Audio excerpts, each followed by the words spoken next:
تو سخاوت بھی میں کہہ رہا ہوں بھائی، ایک طرف آپ یہ پڑھیں کہ وہ گھر تھا، وہ گھرانہ تھا کہ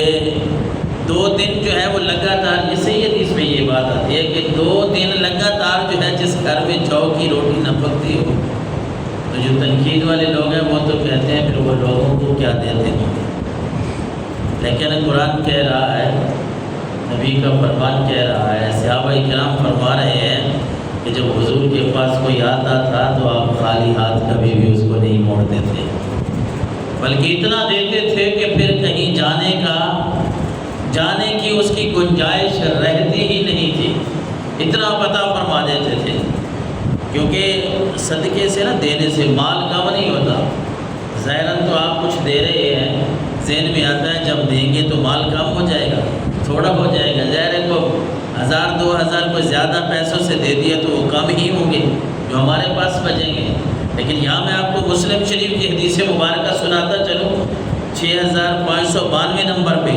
رسالت مآب صلی اللہ علیہ وسلم نے فرمایا، حضرت ابو ہریرہ روایت کرنے والے، ما نقصت صدقۃ من مال، لوگوں جو بندہ اللہ کے راستے میں دیتا رہتا ہے نا، یہ بات یاد رکھیے گا کہ اللہ کے نبی فرما رہے ہیں جو رب کے راستے میں خرچ کرتا ہے، اللہ کے راستے میں خرچ کرنے سے مال کم نہیں ہوتا بلکہ مال بڑھ جاتا ہے۔ جس طرح آپ نے قرآن مجید کی آیت کو سن رکھی ہے سورہ بقرہ کی 3 پارے میں کہ اللہ نے فرمایا جو میرے راستے میں خرچ کرتے ہیں نا، وہ ایک سٹے، ایک بالی، ایک گوشے کی اللہ نے مثال دی۔ جس طرح میں ایک دانہ زمین کے حوالے تم کرتے ہو، پھر اس سے ایک پودا جو نکلتا ہے اس پہ ایک سٹا بن جاتا ہے، خوشہ، اور وہ نیچے تو ایک دانہ تھا لیکن رب اپنی قدرت پہ اس کے اوپر جو ہے وہ 100 دانہ اس کے اوپر لگ جاتا ہے، اس سے بھی زیادہ لگ جاتا ہے۔ تو اسی طرح رب کے راستے میں جو بندہ خرچ کرتا ہے پھر اس کو ایک نہیں بلکہ کئی 100 گنا رب العالمین عطا فرماتا ہے۔ واللہ یضاعف لمن یشاء، رب کے خزانے میں تھوڑ نہیں ہے، پھر رب اس بندے کو اتنا عطا فرماتا ہے، بندہ ایک خرچ کرتا ہے، رب کا قرآن فرما رہا ہے کہ اللہ تمہارے اخلاص کو دیکھتے ہوئے، تمہاری نیت کو دیکھتے ہوئے تمہیں اس سے کئی گنا، 700 نہیں بلکہ کئی گنا اللہ تعالیٰ تمہیں اضافہ فرما دیتا ہے، زیادہ دے دیتا ہے۔ تو یہ اللہ کے نبی نے اس حدیث مبارکہ میں 3 باتیں فرمایا، لوگوں ما نقصت صدقۃ من مال، اللہ کے راستے میں جو دیا جاتا ہے مال، کسی غریب کی مدد کی جاتی ہے، وہ مسجد مدرسے میں دیا جاتا ہے، کسی محتاج کے جو کام آتا ہے نا پیسہ، اللہ کے نبی نے فرمایا وہ کبھی بھی تمہارا پیسہ کم نہیں، گھٹ نہیں۔ اور دوسری بات فرمائی، وما زاد اللہ عبدا بعفو الا عزا، ہمارے یہاں کوئی ہم سے زیادتی کرے ہم سمجھتے ہیں میں نے معافی نہیں دینی، اس نے بڑی زیادتی کر دی ہے، لیکن آؤ آج میں آپ کو تاجدار کائنات صلی اللہ علیہ وسلم کا یہ خوبصورت فرمان سمجھاؤں، اس کا مفہوم ہے کہ اللہ کے نبی نے فرمایا جو بندہ معافی کو اپنا شعار بنا لیتا ہے نا، جو معاف کرنا سیکھ جاتا ہے وہ معاف کرتا جاتا ہے، اللہ اس کی عزت میں اضافہ کرتا جاتا ہے۔ معاف کرنے سے عزت گھٹتی نہیں ہے بلکہ عزت بڑھتی ہے۔ ہمارے ہاں لوگ کہتے ہیں یار میں نے اس کو معاف کر دیا تو میری ناک کٹ جائے گی، مجھے رشتہ دار کیا کہیں گے، میری عزت نہیں رہے گی، اس نے بہت بڑی اس نے زیادتی کی ہے، لہٰذا یہ معافی کے قابل نہیں ہے۔ ارے وہ تمہاری سوچ ہے، تمہاری فکر ہے، وہ تیرے رشتہ دار، وہ تمہارے محلے دار، وہ تمہارے شہر والے، رہنے والے، علاقے والے، ان کے بارے میں تو نہ سوچ۔ تو یہ بات یاد رکھ کہ اللہ کے نبی نے فرمایا ہے جو بندہ معاف کرتا ہے اللہ اس کی عزت میں اضافہ فرما دیتا ہے۔ عزت میں اگر اضافہ چاہیے تو پھر لوگوں کو معاف کرنا سیکھ جائیں۔ اور تیسری بات اللہ کے نبی نے فرمایا وما تواضع احد للہ الا رفعہ اللہ، جو بندہ اونچا نہیں نیچا ہوتا ہے، عاجزی کرتا ہے، کیونکہ اونچا ہونا، اوپر کی طرف ہوتا دیکھنا یہ کوئی بڑی بات نہیں ہے۔ جس طرح بڑی مشہور مثال ہے نا، شیخ سعدی نے بھی فرمایا تھا کہ درخت کے اوپر پھل لگتا ہے نا، اڑتے نہیں جاتا، وہ نیواں ہو جاتا ہے۔ بندے کے پاس اگر عاجزی آ جائے نا، کوئی چیز ہے بندے کے پاس کوئی علم ہے، کوئی عزت ہے، کوئی شہرت اللہ نے عطا فرما دی ہے، تو مال و دولت کے 4 ٹکے اگر اللہ نے عطا کر دی ہے، کسی بھی حوالے سے اگر بندے کے پاس کوئی چیز ہے وہ کیا سوچے کہ اللہ نے مجھے یہ عزت دی ہے، اب میں عاجزی کروں۔ اکڑنا یہ شیطان کا کام ہے،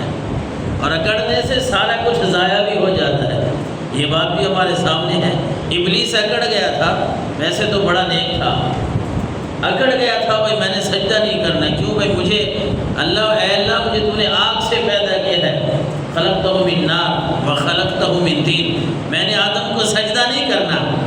اس کو تو نے مٹی سے پیدا کیا، مجھے آگ سے پیدا کیا، میں اس سے اعلیٰ ہوں، میں اس سے بہتر ہوں۔ اور حکم کس کا تھا؟ اللہ تبارک و تعالیٰ کا۔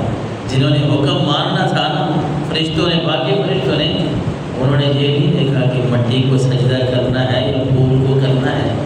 کانٹوں کو کرنا ہے یا کسی دیوار کو کرنا ہے، انہوں نے دیکھا بھائی حکم کس کا ہے؟ بھائی حکم رب کا ہے۔ ہم کیا سوچیں، کیا دیکھیں، آگے کون ہے؟ حکم رب کا ہے، ہم سجدے میں گر پڑتے ہیں۔ جو سجدے میں گر گئے اللہ نے ان کو شانوں سے نواز دیا، جھک گئے، عاجزی کی، اللہ کے حکم کو مان لیا، رب نے ان کو آسمانوں اور زمینوں پہ ان کے چرچے کر دیے، قرآن میں ان کا تذکرہ کر دیا، فسجد الملائکۃ کلھم اجمعون، سارے فرشتوں نے سجدہ کیا، رب العالمین کو راضی کر لیا، کیونکہ یہ نہیں دیکھنا ہوتا رب رسول کی اطاعت میں کہ مجھے کیا کہا جا رہا ہے۔ مسلمان کے لیے، مومن کے لیے یہ ہوتا ہے کہ اس نے دیکھنا ہے مجھے حکم کون کر رہا ہے، یہ حکم رب کا ہے، رسول کا ہے، تو میں دل و جان سے تسلیم کرتا ہوں۔ ایک صحابی نا، جمعے کا دن تھا، ایک لشکر کو اللہ کے نبی، بڑی مزیدار بات ہے کہ اللہ کے نبی جہاد کے لیے ایک لشکر آپ نے روانہ کیا جمعہ کے دن، فجر کے دن، سویرے نماز کے بعد۔ ایک صحابی رہ گئے،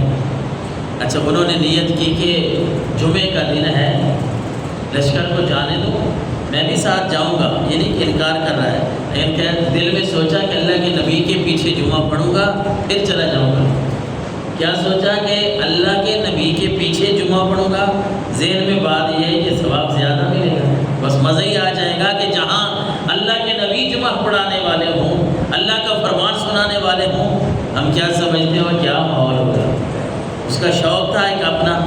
کہ بس میں جمعہ کی نماز پڑھ کے پھر لشکر کے بعد میں پیچھے چلا جاؤں گا، مل جاؤں گا۔ اللہ کے نبی نے جمعہ پڑھایا، نظر پڑی تو فرمایا فلاں آپ نہیں گئے؟ عرض کرنے لگے حضور بس آپ کے ساتھ جمعہ پڑھنے کی خواہش تھی، ابھی چلا جاتا ہوں، چلا جاؤں گا۔ اللہ کے نبی نے فرمایا ارے جب میں نے حکم دے دیا تھا، جب میں نے حکم دے دیا تھا تو اطاعت اب بھی تو نے کرنی ہے، اب بھی کوئی ناراضگی تو نہیں ہے، لیکن اصل اطاعت تو یہ تھی کہ جمعے کا دن تھا، حکم کس کا تھا؟ مجھ محمد رسول اللہ کا، جس طرح باقی لوگ چلے گئے ہیں آپ کو بھی چلے جانا چاہیے تھا۔ اطاعت تو اس بات کا نام ہے نا، سرکار دو عالم صلی اللہ علیہ وسلم نے